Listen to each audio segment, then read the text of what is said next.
안녕하세요. 송은섭입니다. 기도와 응원해 주신 분께 감사합니다. 본 영상 설교는 새가족교회 주일 설교 메시지입니다.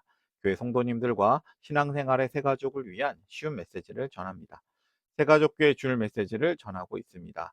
오늘 주일 메시지 하나님의 말씀은 고린도전서 15장 35절에서 58절까지이며 설교 제목은 변신, 신령한 몸입니다. 오늘 설교에 대한 궁금함, 기대감을 가지고 메시지로 함께 들어가 보겠습니다. 먼저 같이 성경을 읽겠습니다. 고린도전서 15장 58절 말씀.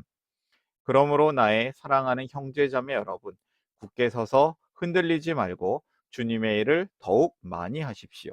여러분이 아는 대로 여러분의 수고가 주님 안에서 헛되지 않습니다. 우리 계속해서 고린도전서 15장 세 번째 설교를 전하고 있는데요. 부활 설교의 세 번째 마지막 메시지입니다. 고린도전서 15장의 배경이 이렇죠. 죽은 사람이 다시 살아날 수 있겠는가라고 의문을 품은 고린도 교회 성도들이 많이 있었기 때문에 바울은 이 질문에 대해서 정면으로 다루고 있는 것입니다.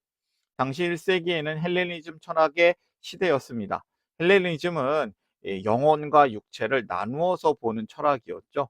영혼을 가치 있게 보고 육체는 속박이라고 여겨서 몸이 다시 사는 것을 이상하게 여겼습니다. 그리고 유대 내부에서도 이 부활을 부정하는 사두개파 사람들이 있었던 것이죠. 현대 성도들 중에서도 이 부활을 교리로 알고 있으면서도 실제적인 소망으로 붙잡지 못하는 사람들이 있습니다. 죽음에 대한 두려움, 삶의 허무, 고난, 낙심, 세속적 가치관의 이런 유혹 등으로 인해서 부활의 실제성이 삶에서 희미해져 있는 것이죠. 또한 부활의 몸이 무엇인지, 미래의 부활이 지금의 상과는 어떤 관련이 있는지 명확하지 않아서 신앙이 약해질 수 있습니다. 바울은 이 고린도전서 15장에서 성도들에게 부활에 대해서 이 부활 신앙을 매우 구체적으로 설명을 하고 있습니다. 단순히 죽어서 천국 간다는 식의 막연한 설명 아니라 실제로 우리의 몸이 어떻게 변화될지, 그 부활이 어떤 의미를 갖는지 매우 상세하게 가르쳐 주고 있습니다. 그렇기 때문에 지금의 성도인 현대를 사는 우리들에게도 이 고린도전서 15장은 매우 중요합니다. 오늘 메시지의 이야기들을 따라가면서 부활의 진리를 함께 알아가기를 원합니다. 오늘 설교를 위해서 세 가지 질문을 준비했습니다. 쉬운 질문이며 답도 쉽습니다. 하나씩 하나씩 살펴보도록 할까요? 첫 번째 질문이에요. 바울은 씨앗의 예로 무엇을 강조하나? 부활을 설명하는데 씨앗을 예로 들었습니다. 35절부터 읽겠습니다.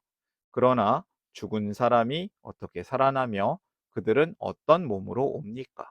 하고 묻는 사람이 있을 것입니다. 어리석은 사람이여, 그대가 뿌리는 씨는 죽지 않고서는 살아나지 못합니다. 그리고 그대가 뿌리는 것은 장차 생겨날 몸 그 자체가 아닙니다. 밀이든지 그 밖에 어떤 곡식이든지 다만 씨앗을 뿌리는 것입니다. 그러나 하나님께서는 원하시는 대로 그 씨앗에 몸을 주시고 그 하나의 씨앗에 각기 고유한 몸을 주십니다. 씨앗이 죽어서 새로운 몸, 식물이 되는 것을 예로 들어서 지금의 몸이 죽어야 새 몸으로 다시 사는 부활을 강조합니다. 어리석은 사람이여, 그대가 뿌리는 씨는 죽지 않고서는 살아나지 못합니다. 무슨 뜻일까요? 바울은 씨앗의 과정을 통해서 부활을 설명하고 있는 거예요. 씨앗이 땅에 심기면 마치 죽은 것처럼 보입니다. 단단한 껍질이 썩어 없어지지 않으면 새싹이 나올 수 없는 것이죠. 하지만 씨앗이 땅속에서 완전히 다른 모습으로 변화될 때는 새로운 생명이 솟아오릅니다. 씨앗이 마치 죽은 것처럼 보이지만 심겨져서 새로운 생명이 나오는 것처럼 부활도 지금의 몸이 죽고 새 몸으로 다시 살아난다는 점을 강조하고 있는 것입니다. 그래서 씨앗이 마치 변신해서 신령한 몸, 새로운 몸이 된 것 같죠. 이것은 부활의 놀라운 신비를 보여줍니다. 지금의 육체는 부활의 몸을 위한 씨앗이라는 것이죠. 지금의 몸이 사라져야 영원한 몸을 얻을 수 있습니다. 우리의 몸이 아무리 연약하고 병들어 있고 또 늙어가더라도 절망할 이유가 없습니다. 왜냐하면 하나님은 우리의 지금의 몸을 넘어서 전혀 새로운 몸을 준비하고 계시기 때문입니다. 바울이 여러 생물의 몸을 비교하고 있습니다. 사람, 동물, 새, 물고기, 각기 다른 몸을 가지고 서로 다른 환경에서 살아간다는 것을 말하고 있어요. 하늘의 몸, 땅의 몸, 해와 달과 별의 영광도 다 다르다고 말합니다. 그래서 이 바울의 메시지는 단순합니다. 하나님이 창조 세계에서 필요에 따라 완전히 다른 몸을 주시는 전능한 분이시라는 것을 강조하면서 하나님이 부활의 몸을 주시는 것이 전혀 어려운 일이 아니라는 거죠. 우리가 알지 못하는 새로움, 인간이 상상할 수 없는 차원과 놀라운 수준의 몸을 주시는 것은 하나님께서 능히 가능한 일입니다. 이러한 하나님의 약속을 믿으시길 바랍니다. 첫 번째 메시지를 정리할까요? 부활의 약속을 믿으라. 성도는 부활의 몸에 대한 약속을 믿는 사람들입니다. 두 번째 질문이에요. 부활 전과 부활 후의 몸은 어떤 차이가 있나? 죽은 사람들의 부활도 이와 같습니다. 썩을 것으로 심는데 썩지 않을 것으로 살아납니다. 비천한 것으로 심는데 영광스러운 것으로 살아납니다. 약한 것으로 심는데 강한 것으로 살아납니다. 자연적인 몸으로 심는데 신령한 몸으로 살아납니다. 자연적인 몸이 있으면 신령한 몸도 있습니다. 썩을 몸이 썩지 않는 몸이, 약한 몸이 강한 몸으로, 육의 몸이 신령한 몸으로 변화된다는 것이죠. 바울이 본격적으로 부활의 몸을 설명하는 내용이에요. 지금 우리의 몸은 썩을 몸입니다. 나이가 들면 약해지고 병이 들면 쓰러지고 결국 생명을 잃을 것입니다. 그러나 부활의 몸은 썩지 않는 몸, 영광스러운 몸, 강한 몸, 신령한 몸입니다. 이 부활의 몸을 소망하시기를 바랍니다. 이 부활의 몸, 우리는 죽음 이후에 우리가 갖게 될 몸에 대해서 정말 소망해야 될 거예요. 전혀 다른 차원의 몸, 하나님의 영광을 담기에 충분한 몸이 될 것입니다. 지금의 몸은 흙에서 나고 흙으로 돌아갈 것이지만 하나님이 주시는 부활의 몸은 하나님께 속한 온전한 몸이 될 것입니다. 그래서 바울은 이어서 이 부활의 신비를 설명하기 위해서 아담과 예수님을 비교하고 있습니다. 우리가 흙에 속한 사람의 형상을 입은 것처럼 하늘에 속한 이의 형상도 입을 것입니다. 이것은 단순한 희망이 아니라 예수님의 부활로 이미 보증된 약속인 것이죠. 두 번째 메시지를 정리하겠습니다. 부활의 몸을 소망하라. 부활의 몸은 썩지 않는 몸, 영광의 몸, 강한 몸, 신령한 몸입니다. 세 번째 질문으로 갈까요? 바울이 말하는 부활의 비밀은 무엇인가? 바울이 말하고 있습니다. 보십시오. 내가 여러분에게 비밀을 하나 말씀드리겠습니다. 우리가 다 잠들 것이 아니라 다 변화될 터인데 마지막 나팔이 울릴 때에 눈 깜짝할 사이에 호련히 그렇게 될 것입니다. 나팔 소리가 나면 죽은 사람은 썩어 없어지지 않을 몸으로 살아나고 우리는 변화할 것입니다. 썩을 몸이 썩지 않을 것으로 입어야 하고 죽을 몸이 죽지 않을 것을 입어야 합니다. 예수님의 재림 때 살아있는 성도들은 죽음을 거치지 않고 변화되고요. 모든 성도는 순식간에 썩지 않는 신령한 몸으로 변한다는 것이죠. 여기서 잠든다는 표현은 죽음을 의미합니다. 바울은 지금의 몸으로는 하나님 나라를 상속할 수 없다고 했습니다. 지금의 육신은 하나님의 영원한 나라를 감당할 수 없기 때문입니다. 부활은 자연적인 것이 아닙니다. 하나님의 특별한 기적인 것이죠. 단번에 순식간에 하나님의 능력으로 이루어질 사건입니다. 죽은 자와 살아있는 자 모두가 완전히 새 몸을 입습니다. 이것이 하나님 나라의 완성입니다. 예수님께서는 죽음을 이기시고 다시 사셨습니다. 죽음이 죽었습니다. 죽음아, 너의 승리가 어디에 있느냐? 이 선언은 이 예수님의 부활로 인해서 죽음의 힘이 꺾였고 믿는 사람들에게 죽음은 패배가 아니라 영원한 생명으로의 전환이라는 승리 선언입니다. 죽음은 모든 인간 앞에서 최후의 적처럼 보여집니다. 누구도 피할 수 없는 그 죽음의 벽 앞에서 우리는 때로는 두려움을 느낍니다. 하지만 예수님의 부활은 이 죽음을 무력화했습니다. 죽음을 이기셨습니다. 그래서 죽음이 끝이 아닙니다. 죽음은 패배가 아니라 성도들에게는 새로운 시작입니다. 죽음은 절망이 아니라 부활의 문이 될 것입니다. 바울은 이 57절에서 이렇게 선포합니다. 하나님께 감사드립니다. 우리 주 예수 그리스도를 통하여 하나님께서 우리에게 승리를 주십니다. 예수님의 빈 무덤은 하나님께서 주신 승리의 증거가 됩니다. 그래서 바울은 맨 마지막으로 이렇게 권면을 하고 있죠. 그러므로 나의 사랑하는 형제자매 여러분, 굳게 서서 흔들리지 말고 주님의 일을 더욱 많이 하십시오.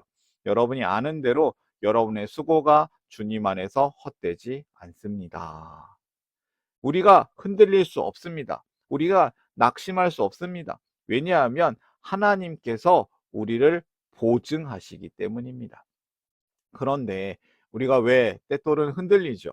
또 낙심하기도 하죠. 왜 그렇게 살까요? 우리가 눈앞의 현실에 흔들리기 때문입니다. 그러나 부활신앙을 단단히 붙잡으십시오. 이 부활신앙은 단순히 죽음 이후에 그 삶을 보장하는 것이 아닙니다. 우리의 삶의 전체의 능력과 의미를 부여합니다. 이 부활신앙이 있다면 오늘의 기도가 헛되지 않습니다. 오늘의 섬김도 헛되지 않습니다. 오늘의 눈물, 오늘의 순종도 헛되지 않습니다.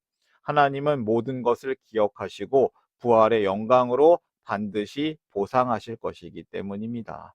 세 번째 메시지를 정리하겠습니다. 부활 신앙으로 더욱 일하라. 부활 신앙은 부활의 영광을 믿고 살아내는 삶입니다. 여러분, 오늘의 메시지를 정리해 보면서 저는 몇 가지 질문을 더 드려봅니다. 부활의 확신이 있다면 현재의 고난이나 수고를 어떻게 해석할 수 있을까? 부활 소망이 지금의 삶에 어떤 변화를 일으킬 수 있을까? 나는 일상에서 여전히 육신 중심의 삶을 살고 있지는 않은가? 신령한 몸을 받을 자로서 지금 바뀌어야 할 삶의 영역은 무엇인가? 예를 들어 시간 관리, 우선순위, 삶의 방향, 건강 관리, 정결한 삶 등. 주님의 일에 힘쓰라.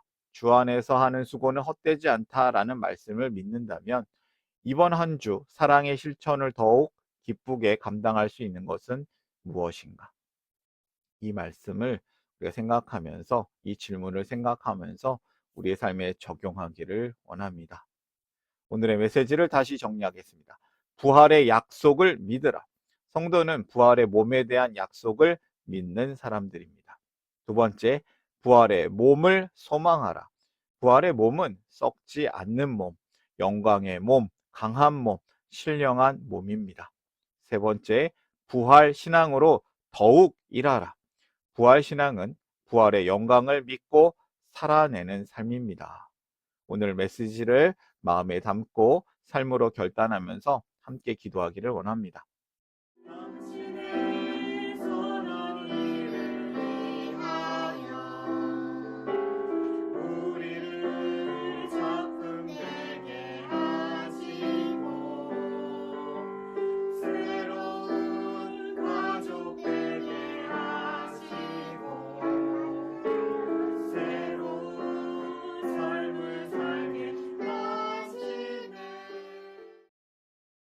사랑의 하나님 아버지, 우리에게 부활의 비밀과 부활의 영광을 깨닫게 하심을 감사합니다. 죽음은 끝이 아니며 부활은 반드시 있음을 믿습니다. 하나님께서 우리에게 신령한 몸을 주실 것이며 우리는 그리스도를 닮은 몸으로 다시 살아날 것을 믿습니다. 이 부활의 소망을 굳게 붙잡고 흔들리지 않기를 기도합니다. 주님 안에서 하는 우리의 모든 수고가 헛되지 않음을 믿습니다. 우리의 섬김, 기도, 사랑의 실천이 하나님 나라를 위해 귀하게 사용되기를 기도합니다. 우리가 마지막 나팔 소리가 울릴 그날을 바라보면서 흔들리지 않는 믿음으로 더욱 주님의 일에 힘쓰며 살기를 소망합니다. 우리를 살리시는 부활의 첫 열매 되신 예수님의 이름으로 기도드립니다. 아멘. 하나님 나라 여기 있네. 하나님 나라 함께 사네.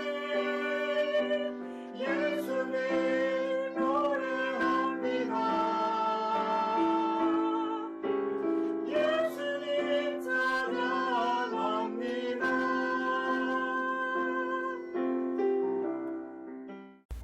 샬롬 송은섭입니다. 저를 통해 또는 누군가의 추천과 우연한 기회로 이 메시지를 보게 되신 분들께 감사합니다.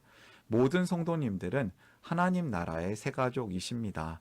교회를 처음 나오신 분들만 새가족이 아니라 우리 모두가 새가족입니다.